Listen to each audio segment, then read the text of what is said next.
ہم میں سے بہت سارے لوگوں کو یہ محسوس ہوتا ہے کہ ہمارے پاس سب کچھ ہے، پیسہ ہے، دولت ہے، شہرت ہے، لیکن پھر بھی ہمارے پاس سکون نہیں ہے۔ اس کی بہت سارے وجوہات ہو سکتے ہیں، لیکن اکثر اوقات یہ وجہ ہوتی ہے کہ ہم ہمارے جسم پر دھیان دیتے ہیں، ہم ہمارے چہرے کو دھونے پر دھیان دیتے ہیں، ہم ہمارے کپڑوں پر دھیان دیتے ہیں، لیکن ہم ہمارے دل پر دھیان نہیں دیتے۔ When was your last time when you check your heart؟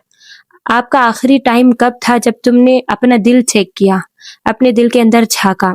جس طرح جسم بیمار ہو جاتا ہے اسی طرح روح بھی بیمار ہو جاتی ہے، جس طرح جسم کو کھانے کی ضرورت پڑتی ہے اسی طرح روح کو بھی کھانے کی ضرورت پڑتی ہے۔ تو ہم آج اسی کے بارے میں بات کریں گے کہ کون سے ایسے گناہ ہیں جو ہمارے دل کو سخت کر دیتے ہیں، جو ہماری روحانیت کو ختم کر دیتے ہیں اور جو ہمارے دل کے اوپر ایک بوجھ سا چھوڑ دیتے ہیں۔ جب ہم اللہ تعالیٰ کے پاس قیامت کے دن پہنچیں گے تو اللہ تعالیٰ ہم سے ہمارا دل مانگیں گے اور کہیں گے کہ میرا دل میں نے جو تم کو دیا تھا تو واپس کرو۔ اللہ تعالیٰ ہمارے دلوں کو دیکھتے ہیں، دلوں میں جھانکتے ہیں، اور دل اللہ تعالیٰ کا گھر ہے، لیکن ہم اس کی صفائی کا خیال نہیں رکھتے۔ اگر چہرے پر ایک بھی پمپل آ جاتا ہے تو ہم اس کو اتنی محنت کر کے اس کو ہٹاتے ہیں، اگر کپڑے خراب ہو تو اچھی طریقے سے کپڑے پہنتے ہیں، لیکن ہمارے دل کا کیا جس میں اللہ تعالیٰ جھانکتے ہیں؟ تو ہم کوشش کریں گے کہ ہمارے دل کو ہم دھوتے ہیں، پریشانیاں آتے ہیں، تکالیف آتے ہیں، لیکن اکثر بعض اوقات وجوہات کوئی اور نہیں ہوتے بلکہ اپنے گناہ ہی ہوتے ہیں۔ ہمارے گناہوں کی وجہ سے نحوست آتی ہے اور تمام پریشانیاں آتی ہیں۔ بہت سارے گناہ اللہ تعالیٰ معاف کر دیتے ہیں، لیکن وہ گناہ جو ہم بار بار کرتے ہیں، جانے انجانے میں بہت زیادہ اس کی ریپیٹیشن ہو جاتی ہے، تو پھر اللہ تعالیٰ ان گناہوں کی نحوست بھیجتے ہیں، اور ان گناہوں کی نحوست کی وجہ سے پریشانیاں آتی ہیں، مصیبتیں آتی ہیں جو ہمارے سمجھ میں نہیں آتی۔ ہم اس گناہ کو ٹھیک کرنے کے بجائے طریقے کے معالجوں کے پاس پھرتے ہیں کہ ہمارے کسی طریقے سے مسئلہ حل ہو، لیکن حقیقت میں وہ ہمارے گناہوں کی نحوست ہوتی ہے۔ اگر ہم گناہ پہ توجہ دے دیں اور اس کو سدھار دیں تو وہ مصیبت ختم ہو جائے۔ بہت سارے گناہ ایسے ہیں جو ہم کو روحانی طور پر کھوکھلا کر دیتے ہیں اور ہمارے سکون کو ختم کر دیتے ہیں۔ اس میں ہے بدگمانی، غیبت کرنا، غصہ کرنا، کینہ رکھنا، حسد کرنا اور تکبر کرنا۔ یہ بیماریاں ہمارا سکون چھین لیتی ہیں اور ہم کو ریئلائز بھی نہیں ہوتا، اور ہم نے ان بیماریوں کا نام بہت اچھے الفاظ میں رکھ دیا ہے۔ ہم اس کو بیماری مانتے ہی نہیں، ہم اس کو گناہ مانتے ہی نہیں۔ تو جب تک ہم اس کو غلطی مانیں گے ہی نہیں، گناہ مانیں گے ہی نہیں، تو اس کو کیسے سدھاریں گے؟ سب سے پہلی سٹیپ ہے کہ ایکسیپٹ کرو کہ میرے اندر یہ گناہ ہے یا میرے اندر یہ کمی ہے۔ سیلف ریئلائز کرو، بیٹھ کے اپنے اوپر کام کرو، سوچو کہ میرے اندر کیا کمی ہے، سوچو کہ میں کہاں لیک کر رہا ہوں، کہاں لیک کر رہی ہوں، اپنے آپ پہ فوکس کرو۔ اللہ تعالیٰ قرآن مجید میں فرماتے ہیں یا ایھا الذین آمنوا اجتنبوا کثیرا من الظن ان بعض الظن اثم۔ اللہ تعالیٰ قرآن مجید میں فرماتے ہیں کہ بہت سارے خیال بدگمانیوں سے بچو، کیونکہ بعض بدگمانیاں گناہ ہوتی ہیں۔ اب ہماری کیا حالت ہوتی ہے، ہم ذرا غور کریں۔ اگر کوئی کسی کو ہم دعوت دے دیں یا کوئی ہم کسی کو دعوت دیں اور وہ اگر اٹینڈ نہ کرے تو ہم کیا کہیں گے؟ اس کو ہم سے بغض تھا، اس کو ہم سے کینہ تھا، اس لیے وہ ہمارے دعوت میں نہیں آئی، وہ ہم سے خوش نہیں تھی۔ اس طریقے کی باتیں کرنے لگتے ہیں، لیکن حقیقت میں کچھ اور ہوتا ہے، اس کو مصروفیت ہوئی ہوتی ہے، کوئی اور مسئلہ آتا ہے، لیکن ہم کبھی بھی نگیٹو سوچتے ہیں۔ تو ہماری اس سوچ کو ختم کرنا ہوگا، بدگمانی کی جگہ پازیٹیو تھنکنگ کرنا ہوگی کہ ہو سکتا ہے اس کو کچھ کام ہو۔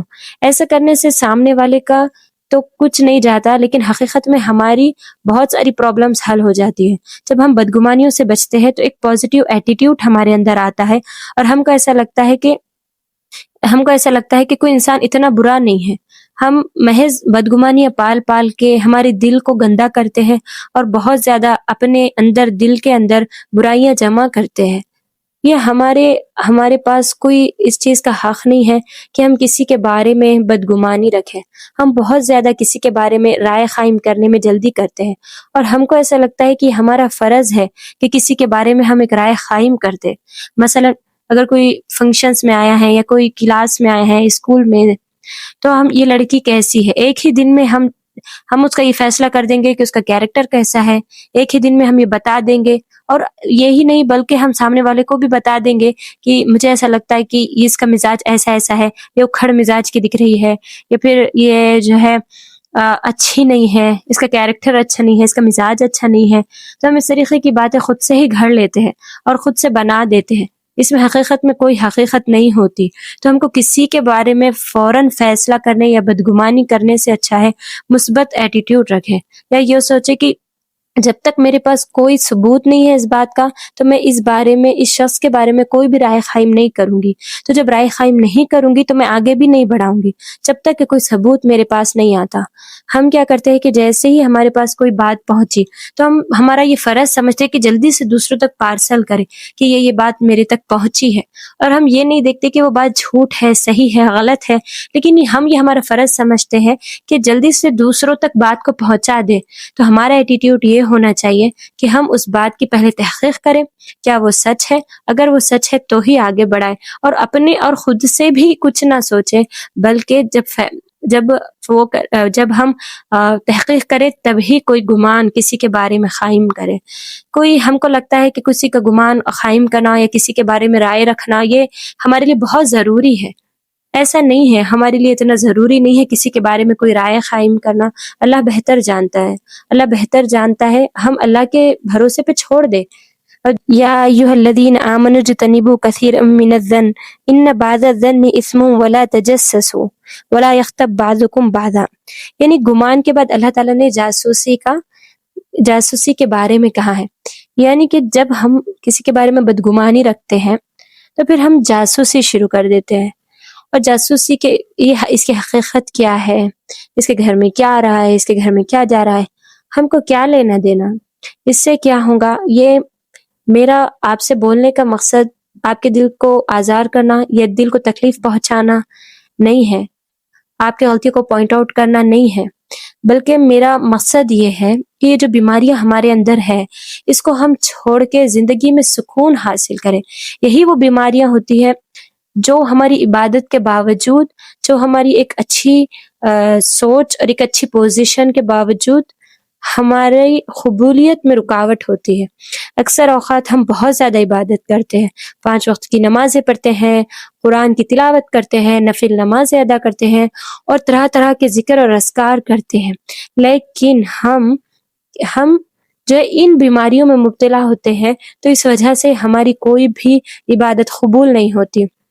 تو آج میری بولنے کا مقصد یہی ہے کہ ہم وہ بیماریوں کو جانیں کہ وہ کون سی بیماریاں ہیں جو ہمارے اندر ہے، اور اس کو بھرپور نکالنے کی کوشش کریں.